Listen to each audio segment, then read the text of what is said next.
Ang bida na patuloy lumalakas dahil sa Makina Kabanata 225 hanggang 230 nagpapatuloy.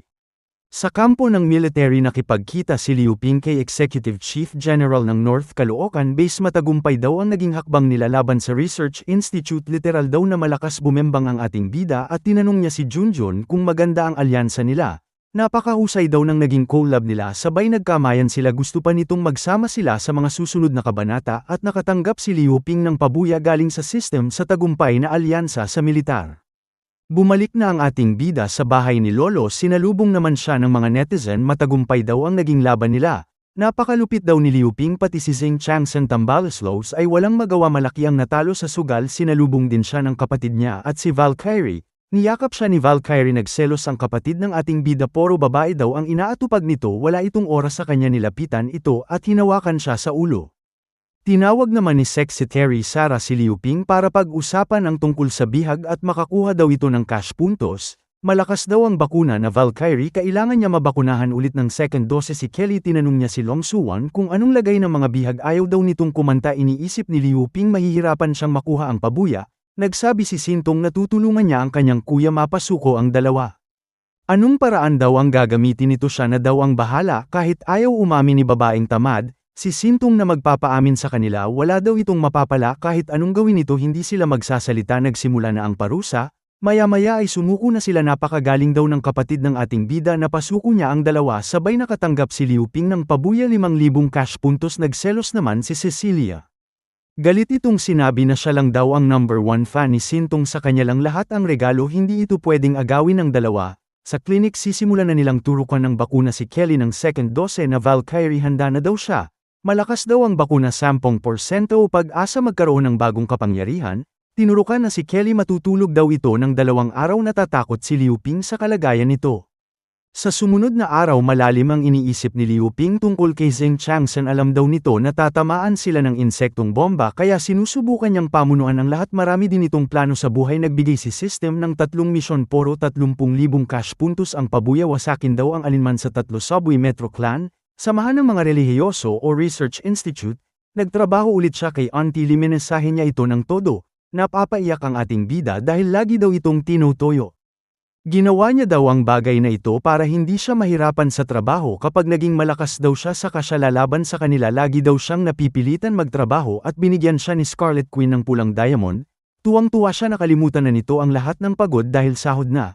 Pagkatapos ng 2 araw pagod na pagod siya galing trabaho, wala na itong lakas. Iniisip niya noong pinagpapalo niya si Liu Jie na gustuhan daw nito ang ginawa niya.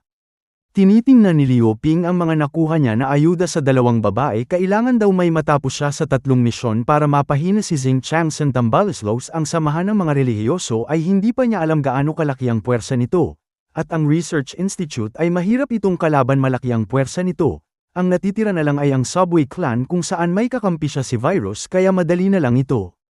Sa silid tulugan ng ating bida, hindi daw ito papayag na hindi lalakas ang mga atabs niya. Nilabas niya yung pulang diamond at inaayos niya ito gamit ang kakayahan niya para magamit ni Kelly.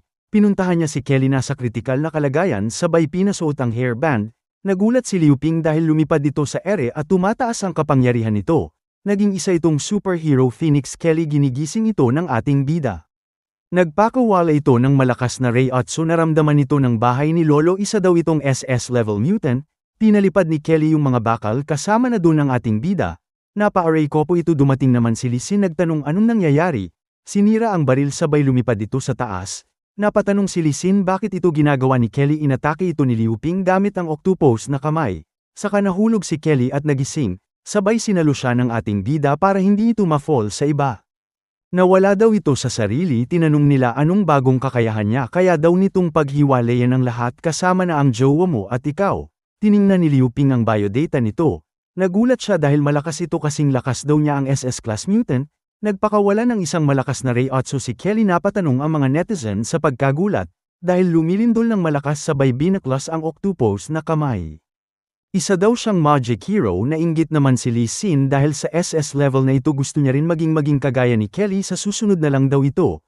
Matutulog na ang ating bida na masaya dahil may bagong SS class mutant na naman sila. May bumisita kay Kelly, sinira ang pintuan. Gusto nitong makipagmaritisan sa kanya. Tinanong nito anong kailangan nito. Nagpasalamat si Kelly dahil nagpakahirap ang ating bida makuha ang pulang diamond para lang magpalakas siya.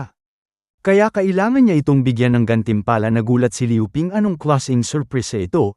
Samantala sa Research Institute nagkaroon ng sisihan kasalanan daw ito ng sablay ng plano ni Zero na talo ang tyrant nila na bigo ang pagwasak sa bahay ni Lolo tapos nahuli si babaeng tamad. Sumagot si Zero na tuloy pa rin ang plano nila na pagpaparami ng tyrant gagamit sila ng ayuda para maraming sumali dito. Kasalanan niya daw bakit nabigo sila dahil malakas daw ang bahay ni Lolo. Si Kelly daw ang susunod na bibiktimahin nila. Kilala daw nito ang pamilya niya. Gagamitin niya ito para mapalabas sa bahay ni Lolo. Kinabukasan nagising ang ating bida katabi nito si Kelly sabay binati siya. Nagpasalamat ito dahil ginawa siyang malakas na tao ni Liu Ping. Huwag daw masyadong magpasalamat ito dahil jowa niya ito nararapat lang na alagaan niya ito. Niyakap niya ito. Napakabait daw ng ating bida. Nagpasalamat siya dahil nakilala niya ito ang mamahalin niyang tao sa buong buhay niya. At naglambingan sila. Nag-live chat naman si Sexy Terry Sara. Sinabi nito na may nag-text sa messenger nila tungkol sa tatay ni Kelly. Sa meeting room nagsimula na silang magmaretisan. Ang tatay daw ni Kelly ay nasa T7 pabahay na kontrolado ng Metro Clan. Totoo daw ito dahil galing sa military ang chismis. Si Brigadier Commander Dongpang mismo ang nag-send sa messenger. Sinabi ni Liu Ping maaring isa itong bitag galing sa Research Institute. May mga chismis din na ang pabahay T7 ay hindi maganda ang reputasyon. Si Kelly na daw ang magkwento sa tatay niya isa itong demonyo at ang pamilya nila ay mga demonyong tao. Samantala sa kampo ng Subway Clan bumisita si Zero. Unang pagkikita daw nila ng pinuno ng Metro Subway Clan, may dala siyang marites na ang bahay ni Lolo ay lulusubin ng Subway Clan at may dala din siyang regalo na bakunang tyrant.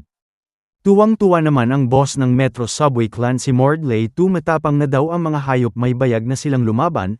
Ang T7 na pabahay daw ay isang organisasyon ng masasamang tao ng Fox family, at ang pinuno ngayon ay si Cat Fox. Ito ang tatay ni Kelly. Ito rin ang gumawa ng K3 pabahay sa Quezon City na pinuntahan nila. Masamang tao daw ito. Bob Arrow namatay nanay niya pagkasilang ni Kelly inalagaan at pinalaki siya ng Fox family. Dahil sa konsensya naging mabuti itong ama. Tinuruan siyang magkabayo at mamana ng isda. Maggawa ng scripted na content. Mukha siyang anghel sa paningin ng karamihan. Matatag ang pamilya nila. Iginagalang siya ng lahat. Pero nung lumaki na siya nalaman niya ang totoo ang bagong Roma kumpanya nila at Research Institute. Magkasama ito nag-aaral ng virus gamit ang mga tao. Napakahayop nila. Ang pamilya pala nila ay hindi mabuting tao kundi demonyo. Pinalaki daw siya para magamit sa kahayupan ng family kaya nagtalo sila sabay sekretong lumayas. Nag-abroad siya sa Pilipinas para magtatag ng sariling kumpanya na Litian Group. Naramdaman ni Liu Ping ang galit ni Kelly. Gusto daw nitong tapusin ang lahat ng kasamahan ng pamilya niya.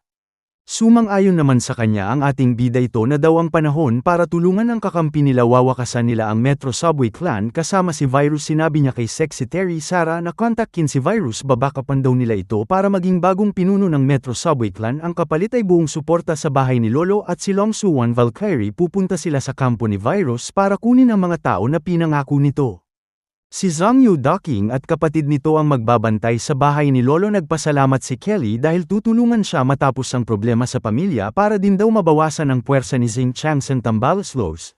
Matulog na daw ang lahat dahil bukas ay lalakad na sila. Bagong misyon tapusin ang Subway Clan. May pabuya na 10,000 cash puntos. Sa silid tulugan ng ating bida pagod na pagod ito sabay bumisita ang 3 Valkyrie na teacher sa kanya. At nag-live chat si Virus sa kanya kung totoo daw na babackupan siya nito. Napasabi na lang si Liu Ping na oo daw. Tinanong nito ilan ang darating na backup. 3 daw sila. Bukas na lang daw sila mag-usap ng personal. Huwag daw ito mag-alala dahil darating siya kasama ang 3 Valkyrie. Paalis na ang grupo ng ating bida papunta sa Subway Clan para tulungan si Virus. Pagdating nila sa Metro Clan branch base ni Virus agad silang sinalubong. Nagpakarga siya sa ating bida. Nagalit yung dalawang jowa nito. Kaya ginamit ni Kelly ang kapangyarihan nito para itapon si Virus. Nasaktan si Virus kaya nagalit siya dito. Hindi daw ito imbitado. Pumunta daw siya dahil sa personal na dahilan sa pamilya nila. Sabay nagbanggaan ang mga bundok. Tumigil na daw ang dalawa sa pagtatalo. Nandito daw sila para sa isang negosyo. Matagal na daw ito sa Metro Clan kaya siguro alam nito si Cat Fox.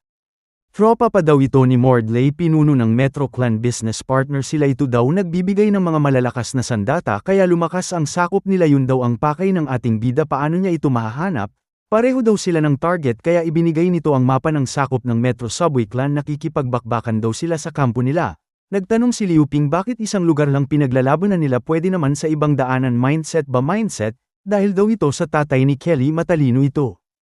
Ang Cat Research Institute gumawa ng maraming halimaw at ikinalat sa lahat ng lugar na pwedeng daanan, isa lang hindi nila nilagyan ang papasok at palabas sa kampo ng Subway Clan kung saan ang bakbakan. Nagulat silang tatlo.